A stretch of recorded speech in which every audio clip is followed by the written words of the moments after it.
नमस्कार. स्वागत आहे नवीन एका ब्लॉग मध्ये. तुम्हाला तर माहिती आहे आपली गाडी भरली होती आंध्र प्रदेशसाठी. त्यामुळं हैदराबाद पास करून आपण झोपलो होतो पंपावर. मग म्हणलं सकाळी सकाळी कसं आहे नाश्ता करावं. मग काय फ्रेश वगैरे झालो. मस्तपैकी साऊथ इंडियन नाश्ता करावं म्हणलं, कारण आता इकडे काय पोहे पे आपल्यासारखे भेटत नाहीत. मग एक इडली आणि एक डोसा खाल्ला. मग म्हणलं आता कसं आहे आपल्याला प्रवासाला पुढे जायला मस्त वाटेल, कारण कसं आहे पोटात काहीतरी असलं ना मग गाडी पळवाय पण ताकद येते. मग तिथून गाडी गेलो, डायरेक्ट आलो नलगोंड्याला. नलगोंड्याला फर्स्ट डिलिव्हरी होती. थोडा बहुत माल उतरून घेतले. मग म्हणले इथून आता जायचं अजून पुढे 130 किलोमीटर.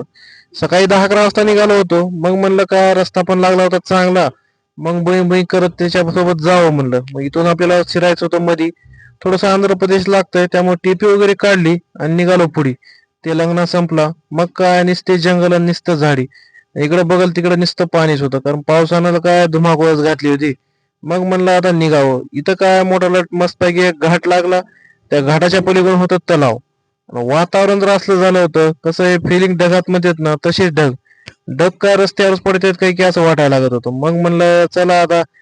पुढे लागला रस्ता खराब, कारण श्रीशैलम रोड होता. रस्त्याचं पूर्ण काम चालू आहे. आणि रस्ता असा होता की काय सांगायचं, शेताकडले रस्ते बरे आहेत, तर पुढे एक गाडीवाला आणि आपण दोघं जणच होतो या साईडला. तो जवळपास आपल्यासोबत 15-20 किलोमीटर होता. त्याची गाडी पुढं आणि आपण मागे. पुढे काय रस्त्यात लय पाणी होतं. मग मला वाटलं आता आपण काय वाहूनच जातो काय की.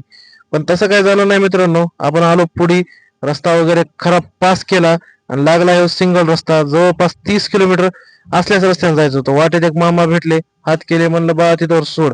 त्यांना काय भाषा येत नव्हती. आपण आलो अनलोडिंग पॉइंटला. पार्टीवाल्याने डायरेक्ट काय शेतातच माल मागिला होता. काय नाद नाही करायचा. मग शेतामध्ये गाडी वगैरे खाली केली. मग म्हणलं आता निघायला लागतंय. तिथून थोडस पुढे आलो. मग म्हणलं आता लावायला लागते बिरकीट, कारण आपल्याला जायचं होतं हैदराबादला. हैदराबादला जाऊन ऑफिसला थांबायचं होतं. त्यामुळं परत आलो त्या खराब रस्त्याला. जाताना पाऊस होता, येताना काय पाऊस नव्हता. पण नुसतं चिखल. गाडी जर असली भरली मित्रांनो, काय सांगायचंच काम नाही, कारण गाडी इतकी साफ होती. आणि येताना बघतोय तर काय दणक्यातच पार समजीकडे चिखल, काचापर्यंत चिखल उडला होता. मग तिथून पुढे आलो. हे होता नागराज सागर डॅम. ह्यो आहे आंध्र प्रदेश आणि तेलंगणाच्या बाँड्रीवर. इथूनच वेगवेगळं झालेलं आहे. त्यामुळं डॅमचा मस्तपैकी व्हिडिओ घेतला.